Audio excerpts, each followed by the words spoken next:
food chain. No, what's the food? No, what's the... You're top of the food chain, yeah. We're the top of the food chain. It's food chain. If you're a lion, you sleep on your back with your balls out in the sun, right? But if you're a parrot and you're on the bottom of the food chain, you sleep while you're wide awake and one eye's looking around, making sure nobody's coming to eat you. Here's what I've never understood. Yeah. The lions can do it, and it's just fine. You're the top of the food chain. No one's going to mess with the lions. Quiet, please. I do it one fucking time in Hawaii, and I can never go back to that resort ever again. I don't understand. I understand. Just trying to get a little sun on my balls. They spend all day inside. I just want a little color on the scrotum, and now I can never go back to the Waikiki Wyndham Resort ever. Sir, I know they call it a blowhole, but that's not what you do with it. 3, I didn't know. 2.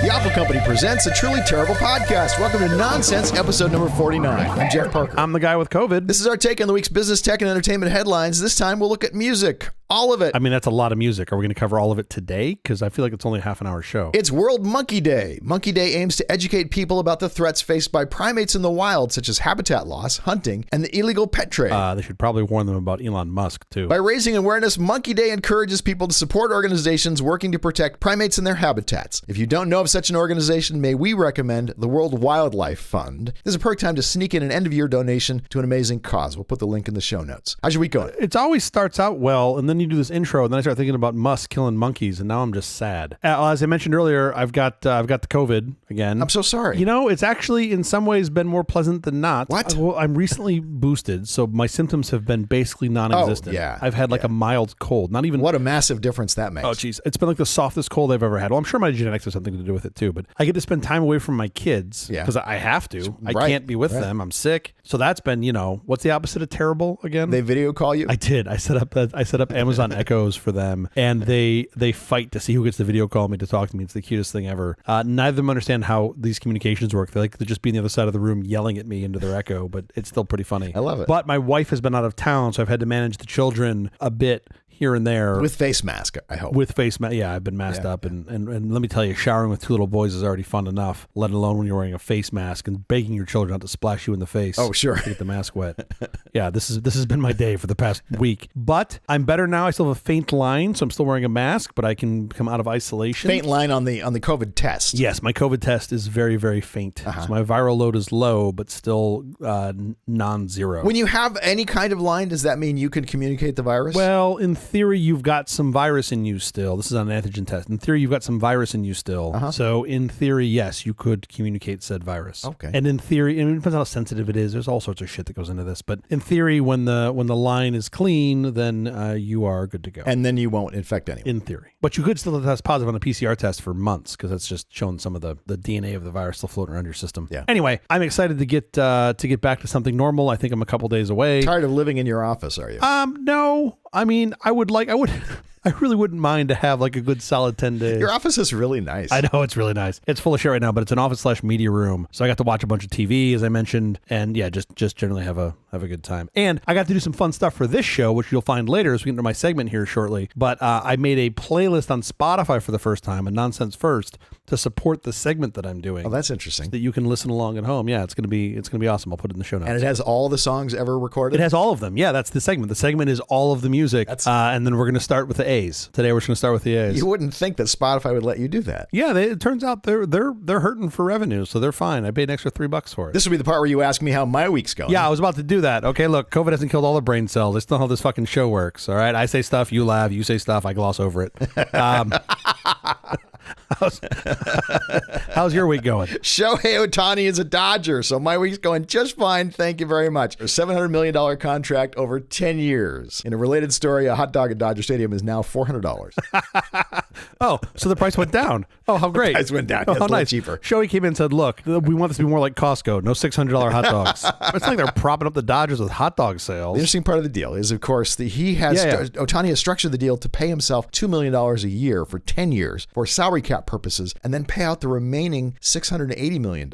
So it does not affect the Dodgers' salary cap. But in 2033, they're fucked. Can't even have ushers. Sure. Don't have nothing. But the amazing thing is that MLB allows this. Yeah, I'm not close close enough to the sports and how these caps work and all of this stuff, but this does seem like they're kind of playing within the rules, but not the spirit of the rules. Magic Johnson had a deal where he got $25 million from the Lakers, but it was paid out over 25 years, $1 million a year. Yeah. Whether he played for the team or did not play for the team, he got $1 million a year, and it obviously made it so that he was well under any salary cap. You would think they would have seen that and said, what we ought to do is whatever the contract is worth, whatever the value is, let's divide that over the number of years and just apply that much of the contract every year. Yeah, I know. I hear you. I think it's a good idea. But to be fair, division is hard. Division is hard. You got to carry the one sometimes. I hadn't realized there was going to be math. That's tough, especially long division. What is a quotient really? Where does it even go? I don't know. A divisor? No idea. We should let our listeners in on the fact that we are both moving very slowly today. You already mentioned this, but I got vaxxed on Monday for RSV, the flu, and the latest COVID booster, and I'm still kind of a disaster. Meanwhile, as you have said, you actually have COVID. Yep. So we're both kind of struggling with low energy, but we will soldier on. You just outed yourself in your age, by the way, by saying that the RSV booster. That only goes to the old people. Yeah, you got to be 60 years old to get it. I have a cousin, by the way, who has RSV. Oh, really? She's 58. Oh, geez. Virus didn't bother to check her ID. RSV should have said, nope, you're too young. I can't infect you. Apparently, that's the cutoff. You got to be at least 60. That's how RSV works. Have you gotten your shingles booster? I have had my shingles, the new shingles. There's two. There was one that was from years and years ago. Old shingles. And there's a new one. And I've had both parts of the recent shingles. The few people I know that have gotten shingles later in life say it is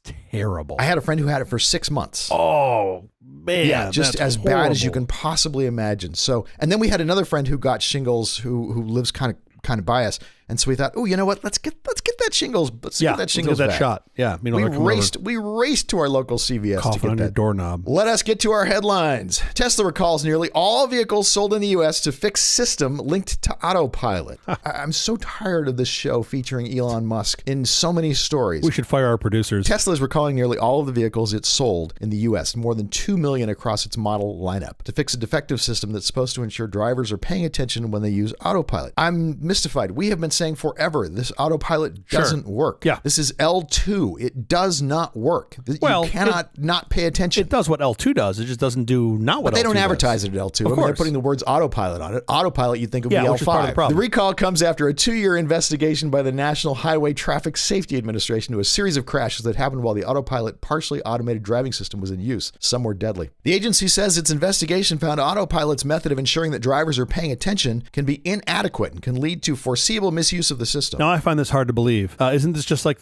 when you go to sign up for a website and they're like, do you agree to all these terms? And you just say, yes, I swear. Isn't that basically what this is? Without reading it? You just, little checkbox comes up and they're like, do you promise to look at the road? And you're like, yes, of course. Do you really, really, really promise? I'm not going to be in the back seat taking a nap while my car drives down the road. But I think if you turn on something called Autopilot, that means you get to go take a nap in the back. Oh, yeah, good point. Because if it's Autopilot, you would think it would automatically pilot the vehicle and you don't have to do anything. Sure. You can just sit in the back and play Wordle. Take a nap, read a book. So this recall covers like everything. Ys, S's, 3s, X's, all of their models between October 5th, 2012 and December 7th. I like that you purposely didn't put that into the sexy order that he intends it to be.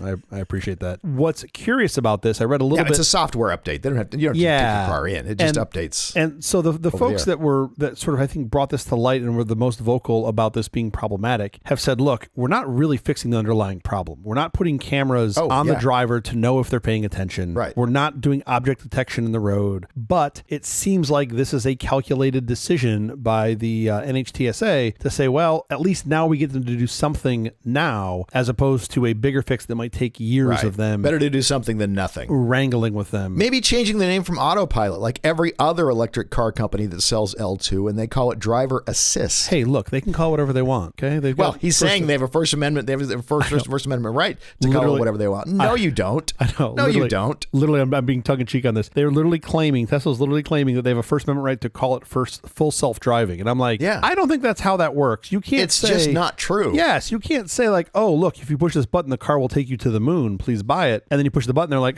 just kidding. It doesn't do that. It doesn't do that. Why would you think it would do that? We just said that. It doesn't really. But the California DMV is getting pretty pissed off about this, right? Oh, yeah, they're quite upset, and rightly so. Yeah, I mean, and I love Tesla's response to this. So the California DMV has said, look, this is false advertising. You need to stop doing it. And Tesla's defense is, well, you've been doing it for 7 years. You haven't bitched about it before, so it must be okay. It's like, I'm not taking Musk's side on this. Believe me, I'm not taking Musk's side on this. Yeah. But what did take the DMV so long? have you been to the fucking DMV? That's not Jesus the modern Christ, DMV. I'm waiting in line right now. I've been here for 3 weeks. You sign up for your appointment online. You go in. You got a 10-minute window. They are fast. It's great. Unless you're doing weird things, it's really quick. Do you think that's how this works with the Tesla lawyers in this lawsuit? They have to show up with the DMV attorneys and they're like, now serving within a 10-minute window? C-123. They're like, oh, that's us. Come on, Bob. No, but their argument is you've let this sit for too long and now it's not okay. Obviously, that's no argument because they're still selling cars. course. Every time they sell a car, they restart the clock on whatever the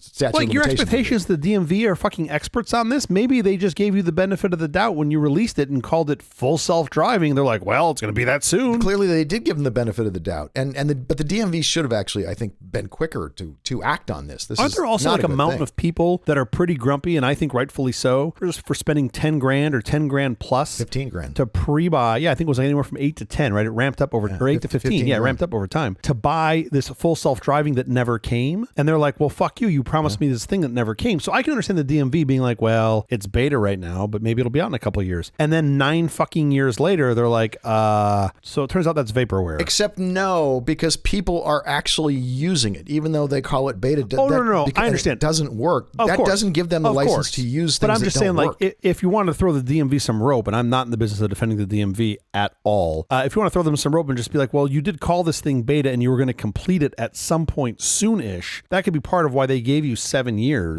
Right. After it hit enough telephone of people poles. running into shit and killing themselves. Although you should, the reverse should be how it works. You should first have to prove that it works before you can. But I agree with you on that. One, how do you prove that it works? There is no test for this, or maybe there is now, but there certainly wasn't. 10 years ago. Drive around and watch it not crash. Get a certain number of miles. Yeah, on it, but once you've got 2 million miles or 10 million miles, whatever the number is, without crashes, maybe you've got like something things that like works. tail lights. We know they're supposed to have a certain number of lumens, and if they don't put out that many lumens, you go, well, it fails the test. I don't think that existed, and maybe now again it does. I doubt that it does as a test for self-driving. Again, maybe now actually it does because California's been pretty. Well, it did with Waymo because Waymo's been logging miles in those Waymo cars, those self-driving Waymo cars for years, and under pretty careful supervision. I don't think that was a thing where they go, if you want to be a L2 car or an L4 car, whatever, here in California, you have to do these things. I think that this has been developed and Tesla just happened to be super early. I'm not saying this lets them off the hook at all. That's true. I'm sure the regulation does follow, by violation of the law. For sure. We crash a lot of cars and then we say, hey, we ought to have a regulation. Well, that absolutely happens, yes, for sure. But now let me challenge what you said there. Can we please crash those in a more controlled setting? I'd prefer for that to happen than them just plowing through people on,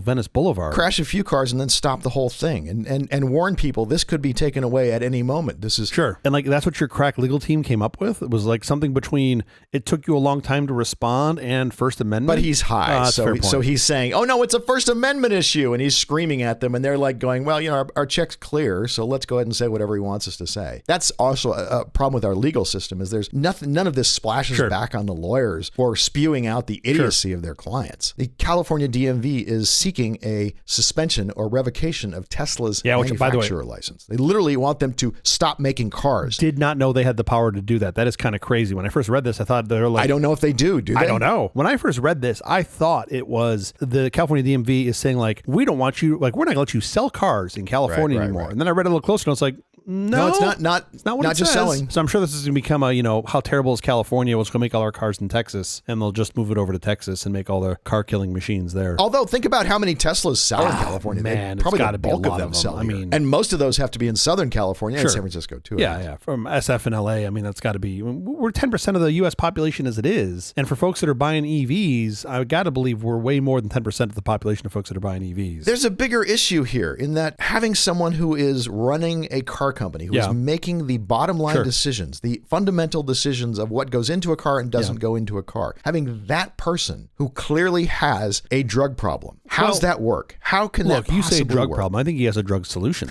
Just ketamine. He's just like the Oprah of ketamine. Just everybody gets ketamine. Well, he certainly thinks it's a solution. If you saw the Andrew Ross Sorkin interview at Deal Book, or my good friend Jonathan Ross Sorkin, my good friend Jonathan, no, he has. If you're going to get loaded before you go out in front of the public at Deal Book, imagine what you're doing before you go into the office on Wednesday. Good point. Do you think he's more high, the same high, or less high on Wednesday in the office? Can't be sure. I have no idea, but whatever it is, this is not someone who should be making life and death car manufacturing decisions. Or at least share the ketamine with the rest of us. I would say one of those two things. Like if there's a new Tesla Model K and it comes with a little ketamine dispenser in it, I'm not going to say no, but that might be my first Tesla. Right? I mean, I'm just saying, I don't know if they're looking for product design guidance, but I would help share that with them. Okay, now for the headlines. Up next, CJ is going to talk about music. All the music. Specifically, only things that you can play on the sitar. Okay, well, that's got to be about half the music, right? Yeah, the sitar, and then next week we'll do the harp. Great. And we'll have everything covered. Fantastic. It's the new sitar harp episode. Let's go.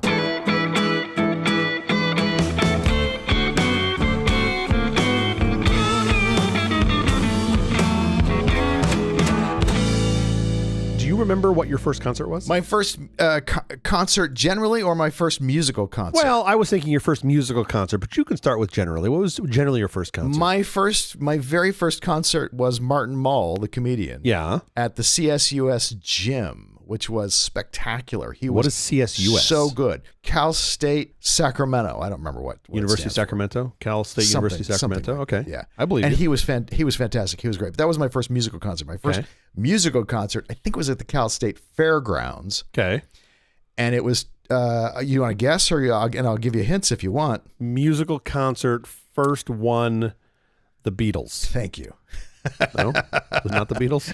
I would have loved. No, I was too young. Tom Petty and the Heartbreakers. You saw Tom Petty and the Heartbreakers as your first concert? That was my first concert. Wow. That's incredible. That I remember. Now, before that, I had seen, of course, the Carpenters growing up. Okay. Because we went to Reno a lot. Reno and Lake Tahoe to see shows as a kid. Sure.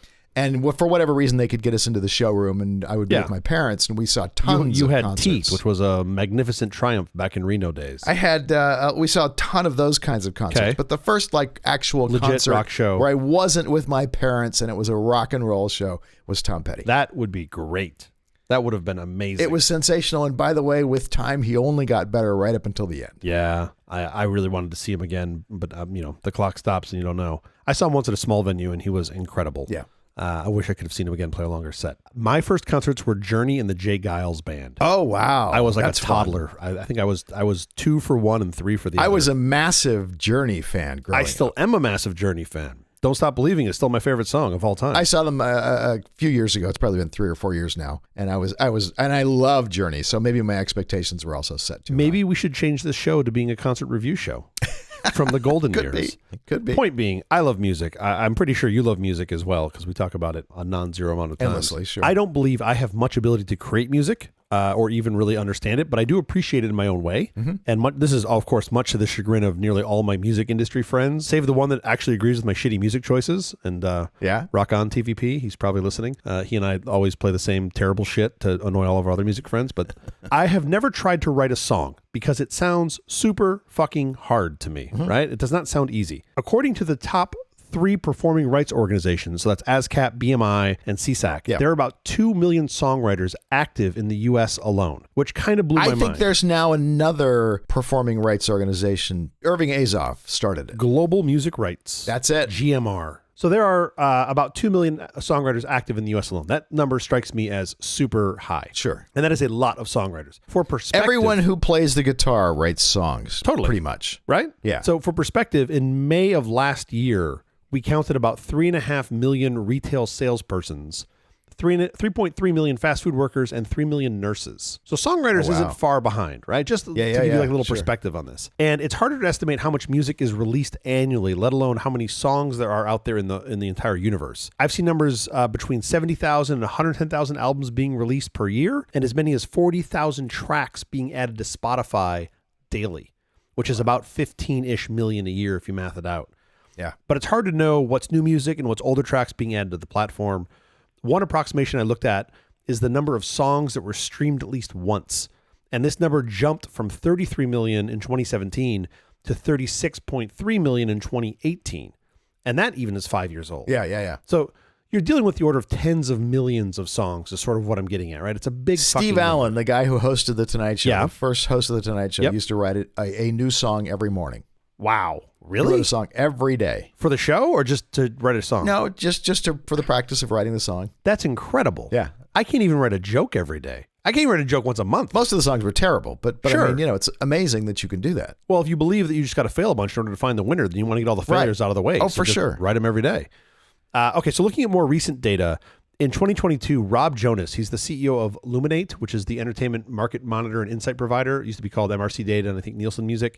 He noted that there are over 67 million audio tracks on streaming services today that, at least in the 2022 calendar year, attracted 10 or fewer streams apiece in the year. Wow. Right?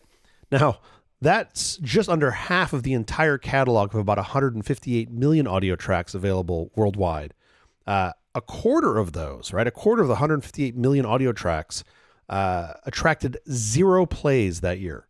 Wow. That's insane, right? That hard drive space is free, so who cares? That's 38 million tracks with 0 plays. right. It's just, I guess that does add up. it's just staggering. Oh, forget about the cost. I'm just thinking about the amount of music that's out there that is basically, there's no light shining on it, right? Right. So, okay, so when you've got so many songwriters, 2 million plus just in the U.S., and over 160 million songs, right? I got to believe it's a challenge to avoid writing a song that's too similar to an existing one. Yeah. But this begs the question, what does too similar mean? Oh, And I this think is- there are probably rules about those things. Yes. Well, kind of, but here's what's interesting. And there's a very interesting Ghostbusters. play. Oh yeah, we're gonna get to Ghostbusters. Yeah, okay, This okay. is so good. I love the fact that you know that. I would argue that with so many songs and parts of songs that are now live on SoundCloud and YouTube, it seems that it's sort of equal parts impossible to not hear a given song or melody, and yet also impossible to find that needle in the haystack, right? Like Yeah, it's all there, sure. but you can't find it all. Certainly nobody's heard it all, right? I don't think any human has heard all 170 million tracks out there. Right. I don't think there's like a But an AI could. oh, sure. And not only could, has, right? Yeah. And there has been a steady stream of lawsuits aimed at songwriters by other songwriters who claim that their work was copied or just outright stolen, right? There's a whole discipline. I didn't know this till I was looking at this segment. There's an entire discipline called forensic musicology. We have experts who testify at trials to explain to courts why a song may or may not have been plagiarized. Okay. So there's this whole world of this, right?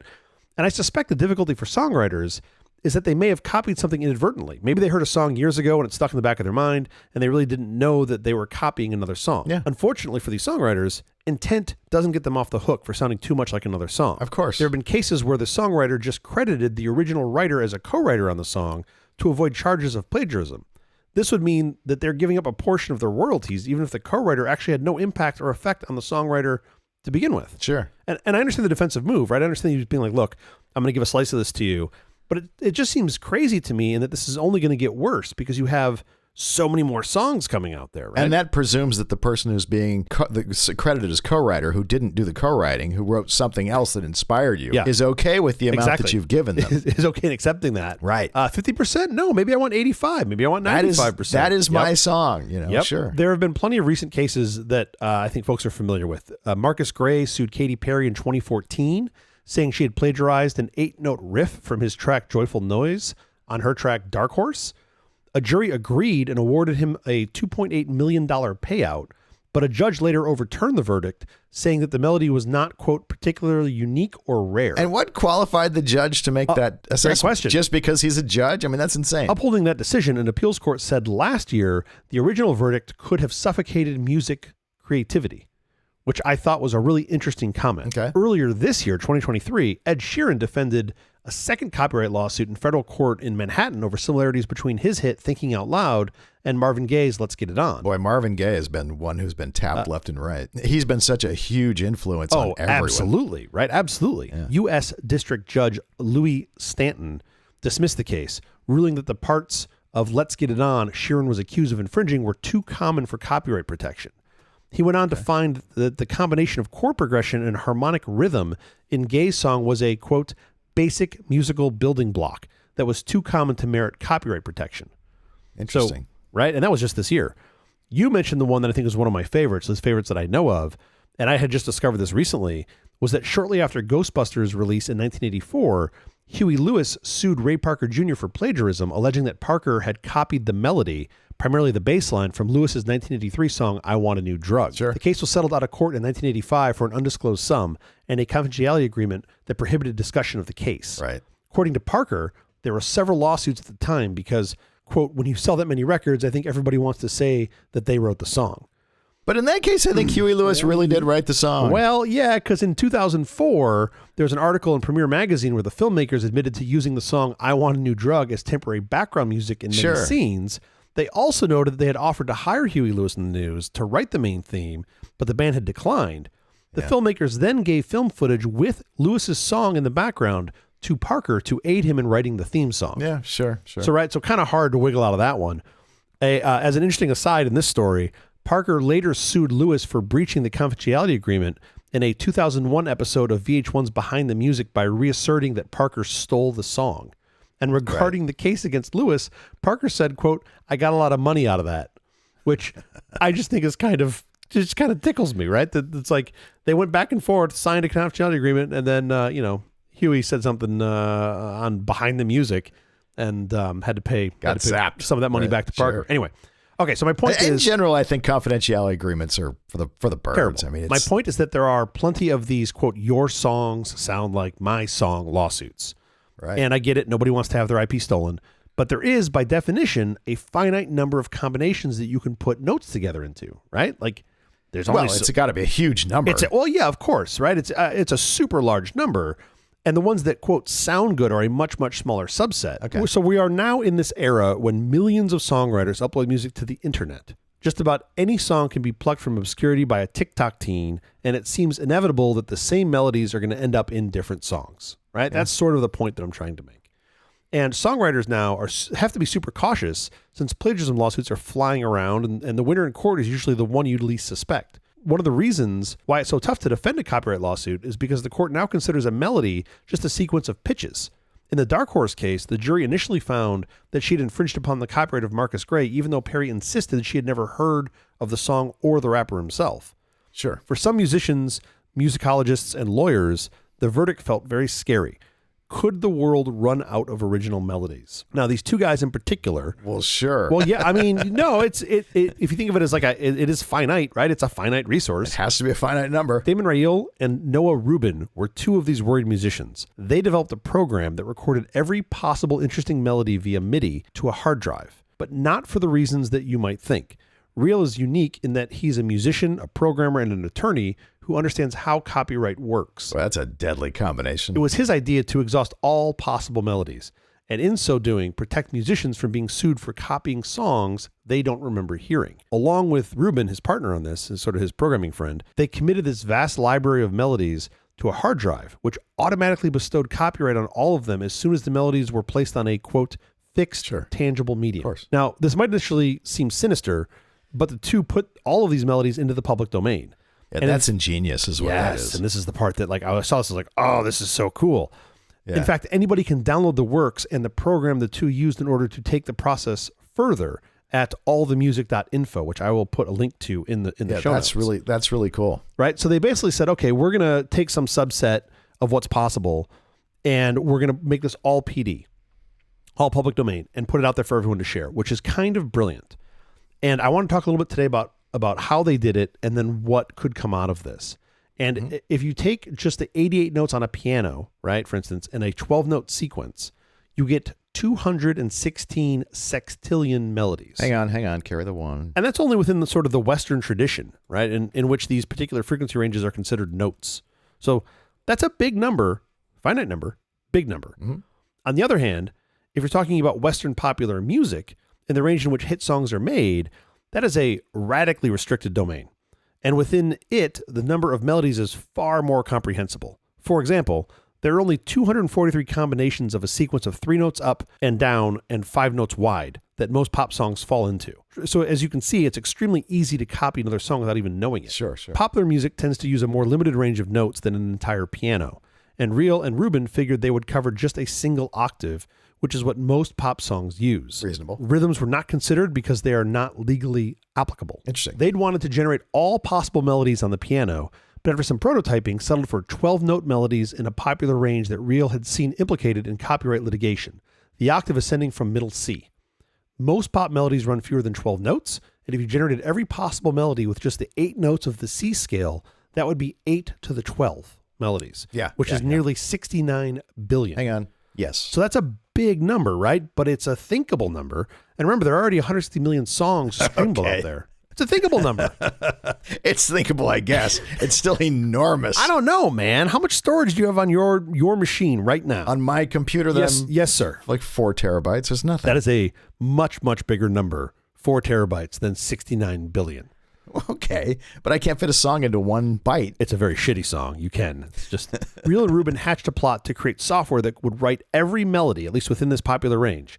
It wouldn't be unlike dialing every possible telephone number, right? So if you were to start with like 111, 111, and then you just work all your way up. So effectively, they would be doing, do, re, and going all the way up through all of these songs. That was their concept. Sounds awful, but yes. It does sound awful. But some of them, hey, monkeys on a typewriter, right? Some of them are going to be good. That's what they're literally doing it, all except for not monkeys. They're doing it, procedurally. Well, I mean, there's a little bit of monkeying going on here. You'll like this next part. I put this in just for you, Mr. Parker. Even to complete this set, Rubin had to switch programming languages from Python to Rust. I wonder why. He said, because it gave us the speed increase that he needed. Oh, sure. Python had too much overhead, was running too slow. I'm a big Rust fan. I know you're a Rust fan, which is why I put that in there. Correct. I mean, he could have gone straight to C, but he'd still be debugging the fucking memory allocation issues that he'd have with it. Okay, so soon these guys had a hard drive filled with almost 69 billion melodies. And in a conversation with Adam Neely, a YouTuber who helped spread the word about this project, Real alluded to previous copyright thought experiments. And he said, quote, "This has been a concept that has been discussed," he said, "but no one has ever brute forced it in this way." Yeah. By doing this, these guys hope to actually put an end to what many consider frivolous copyright lawsuits like the ones I mentioned previously. Sure. In just about all infringement cases, a jury rules against a songwriter if it's possible they had access to a previous work somehow. That means that a songwriter might accidentally copy a song that they've heard and forgotten about, or even write it independently without ever hearing it, yet still be liable for plagiarism. Paul McCartney, when he wrote Yesterday, walked around with that melody in his head. He didn't have words to it yet. Sure. And was thinking, where have I heard this melody? Where have I heard this melody? Really? Oh, really? Yeah, and kept asking everybody, where have you heard that? What is this song? What is this song? What is this song? Because the melody just came to him. Eventually, everybody was like, yeah, no, never heard it. Just release it, and they'll come out and tell you. But they didn't. That's crazy. That's really funny. Kind of the opposite version of the this. words he used, he didn't have the lyrics Yesterday yet. So he said he would sing it to scrambled eggs. Did he really? Yeah. Is that true? Uh-huh. I'm going to start singing this now every time I make my kids scrambled eggs. Thank you for making their life a little bit worse. I appreciate that. I can. For a little perspective, being a part of a lawsuit for copyright infringement is not trivial, right? It costs up to $2 million whether you win or not. And these guys are these two, right? Real and Rubin, they're trying to bring some reason back into the process by saying that all songs have already been copyrighted and in the public domain. I love that they did this. I think this is so smart. To my knowledge, this hasn't been used as a legal argument yet. So it's still up to a court to decide. Stand by. If it's the case. Yeah, exactly.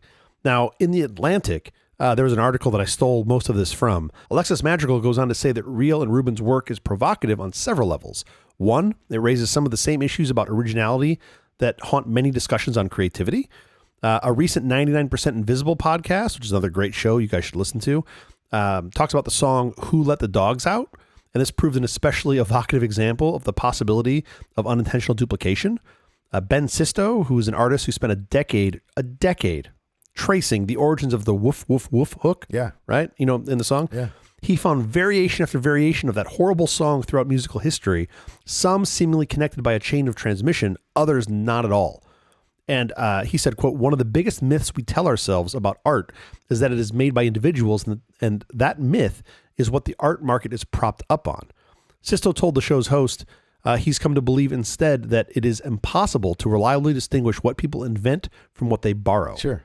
And he said, quote, "I think that all these ideas apply to every piece of creative work ever made. And it's just about the very nature of art and life." So on another level, the Melody Project asked some interesting questions about machine creation. Is writing some software to output MIDI melodies to a hard drive the same as if you'd created the song, played it on your xylophone, and uploaded it to SoundCloud? Did Real and Rubin free music from restriction, or did they infringe on millions of copyrights? Well, they had to infringe on millions of copyrights at the same time. Well, that's what I saw. So my read on this is that at the very least, these works highlight the long-standing flaws of the current music copyright system, but legal experts were decidedly less enthusiastic about whether it would actually help musicians in a live fire copyright case. Yeah. So Cristelia Garcia, she's a law professor at the University of Colorado, she saw things in mostly the same way. She said it's an interesting thought experiment, and she thinks it does a good job of exposing the absurd point we've reached in the music copyright infringement world. but she didn't think the project could prevent copyright infringement suits over melodies. She said, quote, "I am not at all convinced it does what they hope it will do, i.e. give artists a free pass out of infringement suits, since so many of their melodies are almost certainly already owned by someone else." Sure. Now I look at that and I go, okay, for the ones that are already used, sure. Right. Whoever had the prior art, right, could argue that they had it first. So it seems to me this will help for the countless number of melodies that have yet to be used. It does still leave a question mark around the ones that have been already used. But I look at that and I go, well, isn't that the whole point? Isn't the whole point to just say, like, it's all already out there? And just because somebody happened to come up with those 4 notes in that order first doesn't mean they should be entitled to it forevermore. Yeah. But that's, I mean, I don't know. I don't know how I feel about that. I have mixed feelings about that, but I do love that they put into the public domain all songs going forward that have not been created with this, so that's really, really cool. And these guys are expanding their range of notes and starting to account for rhythm. Ultimately, they hope that legislation, not coding projects, can reform how copyright works in the US. And I think that's what they're trying to do, right? They're trying to use these projects as a way to get copyright reform, ultimately. Sure. Real said he does not want to see their melody project adjudicated in court. He said a better place to do it, quote, is in Congress to modify the copyright law in a way that makes sense, which I totally get. That's what they're, it's almost like performance art in trying to show the world, hey, this is a mess. We need to fix it. I found the story fascinating on its own, but I found it to be an interesting and arguably easier to understand precursor to what I think is likely to come around AI copyright discussions. Because while maybe this is dry on its surface, we're going to need some policy around copyright in the brave new world of AI. Attribution, recognition, compensation, it all needs to get ironed out and quickly, because that train is moving a hell of a lot faster than any music train has ever moved. Sure. You already have people in neck deep in lawsuits around AI attribution. Absolutely. And I see so many parallels to this, right? Like, and that's been where I think this gets really interesting, even if you just take out AI for a second. And you go, okay, well, I heard a song and it may have shaped the art that you created. That was the point that Sisto had made, where it's hard to remove the borrowing from the invention when it comes to any sort of artistic work. Yeah. So you're going to be influenced by these other things, and that's standing on the shoulders of giants. I get if you just knock off the same thing, that's should not be allowed and direct plagiarism. But man, there's a pretty wide gray area in the middle, and that's without AI. Right. So now with AI, that to me gets a lot more sticky. I don't know how any of that's going to shake out. I'm a bystander in the whole thing, and I've heard arguments on all sides of it, and I am as confused as anyone has ever been. Well, I would disagree with you that you're a bystander, because you, sir, are now a social influencer. Okay. And we have... I am watching these lawsuits fly left and right, and I sit pretty going, nuts. yeah, that makes sense. And then the other person makes their argument, and I go, yeah, that makes sense. It's like... I get it. No, I get it. I want people to be creative, and I think that's why so much of this IP and I want people to be exists. incentivized to be creative. I want them to get paid for their creativity. Of all the people in the world who I want to get paid first, it's the artists. Totally. Yes. But like I look at the patent system and I go, man, that was designed to protect people who had ideas to allow them to bring them to market. But man, has that been abused beyond that. Oh yeah, that's totally right? gone off the rails. So like, I just feel like we all need to sit down and go, look. I can fix the patent system very easily. Yeah. You actually have to use your patent. Yeah, totally. You have to actually bring your patent to market. And if you're not, then you're a patent troll and forget it. You shouldn't have a patent. Yeah. It should evaporate. No, I appreciate it. I really don't think it's that easy. I think you could bring it to market and be like, I own the patent on website cookies, and I will charge them $1 million for anybody that uses them. Like, you can achieve the same thing. So how do you put guardrails on that? Yeah. I don't really know. It's hard. But I know it's fucked, and I know that it should be made better. And I love the fact By the way, the early guys of the internet, the guys who invented ASCII, let's say, or, a zillion other things, they just threw it all into the public domain. I know. They just threw everything into the public domain pell-mell. It was the guys who invented ASCII. There was no fucking internet. We couldn't have computers without those people throwing their things into the public domain. I know. Well, it was all educational institutions, right? It was all all of that development came from them, and then you had commercialization that came after that or alongside that later, right? So yeah. I appreciate that, right? Like somebody came up with a transistor, although that wasn't really institutional. That was private when the transistor came along. But sure, like you go back to the early RFC standards. Those were every single one of those was written by someone at an educational institution. Everyone, right? Yeah. Most of them at ISI right here in LA. And now you don't have that as the case anymore. Things move a lot faster and are commercialized. I totally get it. I still think we need a solution for what's going on with copyright. And it's interesting to see that music was copyright and patent. Oh, I'm sorry. All IP. I should say all IP. All IP protection. Yeah. because it's a mess. I'd argue the patent's in worse shape than copyright, but they're both in bad shape. And how do you fix that? I don't know. Getting back to the point. Copyright issue only recently this year because of AI has, caught on fire. Patents before that were smoldering for a long time. Like a much bigger disaster. Yeah. And I'm not claiming that it's easy, but I think we have to figure it out. I think we owe it to we're gonna figure it out before the singularity gets in? Absolutely. No. We're gonna figure it out in court. We're gonna have slugfests in court figuring this out. I wonder, and the court rulings are gonna be a disaster. They're gonna be a mess. There's gonna be some that rule some way and some that rule another way. And eventually it will all get roughly sorted out. But I'd also argue that it's really far behind. Like really far behind. And that's what I don't know. Like, okay, you're saying it's a slugfest and could figure it out. How much of that is going to be bells that we can't unring, right? How much of that's going to be codified? A big chunk. A big chunk of it, right? Of course. Is kind of fascinating.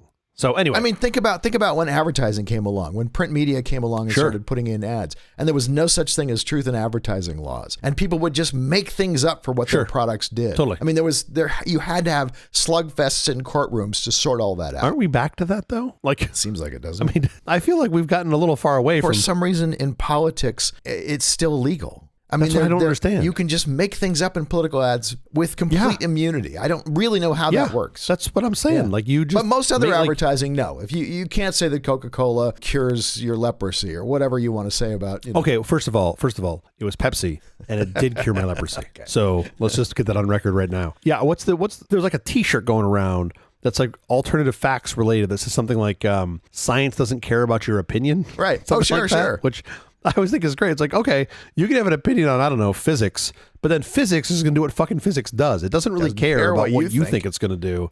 It's like, these are the rules of the world around us. If you found the sort of melody brute force story interesting, I did. I would encourage our listeners to check out Damien Reel's TEDx talk. I'll put the link in the show notes. He gives some great examples that really help color in the issue, including the Tom Petty, Sam Smith. Yeah. He kind of sings it out. It's really cool. There's a bunch of those that he highlights, and it's a good talk. It's only 15, 20 minutes long. I haven't heard it, but I look forward to it. But it's a good talk. Yeah, I'll put the link in the notes. Anyway, that was my bit on the things. That's your bit on, that was your bit on the things? Is that really? That was my bit on the things. That's your line to summarize? That was your bit on the things, huh? I've got medium COVID, okay? Would you just back the fuck up? All right, we have to get out of here, but quickly before we do, CJ's got to get his bit on the thing. I have no idea. This was my segment on copyright. Generative, I don't know. Have you seen or read anything good this last week? Yes. I feel like for the first time in this show's history, I have something that is absolutely perfect for this part of the show where I always waffle. Oh, okay. So as I mentioned at the top of the show, I've had COVID for the past week. So I've had to sequester and isolate myself in my little home office media room. So you've had nothing but time to watch TV and consume media. I mean, I had to do some stuff for the show and some other stuff. But I did watch Severance, season 1. Oh, yeah, sure. Tip to tail. And it's fucking great. Yeah. I initially watched the first 2 episodes when I got COVID the last time, a year and a half ago. I stopped watching it to say, I think my wife would like this. I want to watch it with her. I tried watching it with her a couple months ago. She was so bored in the first episode. Oh, no. She's like, just turn it off. Oh, yeah, she hated it. Oh, okay. It was too slow. She did not like it. Different things for different people. I wanted her to watch a second episode. She wouldn't. So I was like, fuck it. I'm going to watch the whole thing. And I watched it tip to tail. Man, that show is great. I don't want to give away anything to anybody, but I would strongly suggest you all go watch it. If you like the show, I think you would like that show. It's on Apple TV Plus, and it's excellent. I'm very excited. I think season 2 is going to drop sometime next year. Looking forward to binging that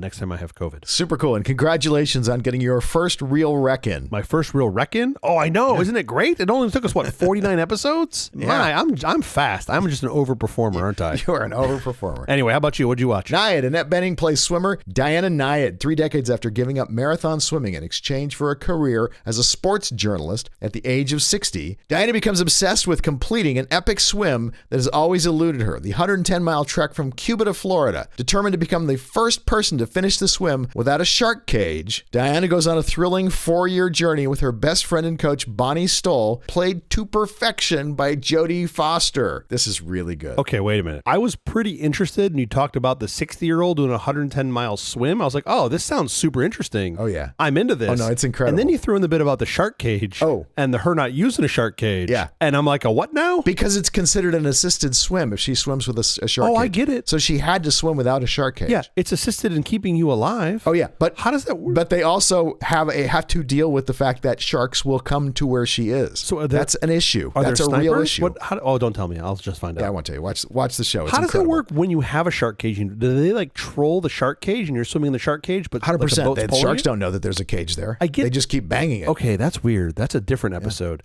But how do they pull the cage and you not be in the wake of the boat? Like that just sounds so complicated to The me. cage is in built front of the as boat? part of the boat. It's enormous. Okay, and it's like in front of the boat. So you're not touching it. You're not touching it. Yeah, sure. You're swimming, but you're But it's got to be in front of the boat. cage. So it's behind the boat. You're in the wake of the boat. It's both. It's the whole length of the boat. Oh, it's like alongside. Well, but it's like almost two boats. There's almost like two sides to it. Wow, that's because you think cool. about how big that cage has to be, so she never accidentally touches Do it. they cover this in the film? Oh, yeah. Oh wow. All right, I'm looking for what's it playing on? Naiad, it's on Netflix now. Make sure you see it. It's great. I'm gonna check that out and maybe before the next show I'll have comments on it. No promises. Let's see how this COVID That works. is the episode. Thank you for joining us for all this nonsense, a truly terrible podcast from The Awful Company. This is on the web at nonsense.productions. I'm CJ Little. I'm Jeff Parker. If you like this program, please follow, download, subscribe, and like at Apple, Google Podcasts, Amazon Music, iHeartRadio, Spotify, our favorite Overcast, or wherever you get your podcasts from. That was his thing on the thing. Podcastindex.org. Special thanks to our floor director, Martina Chaconis. Thank you, Martina. We'll be every Thursday morning for more things. Please join us.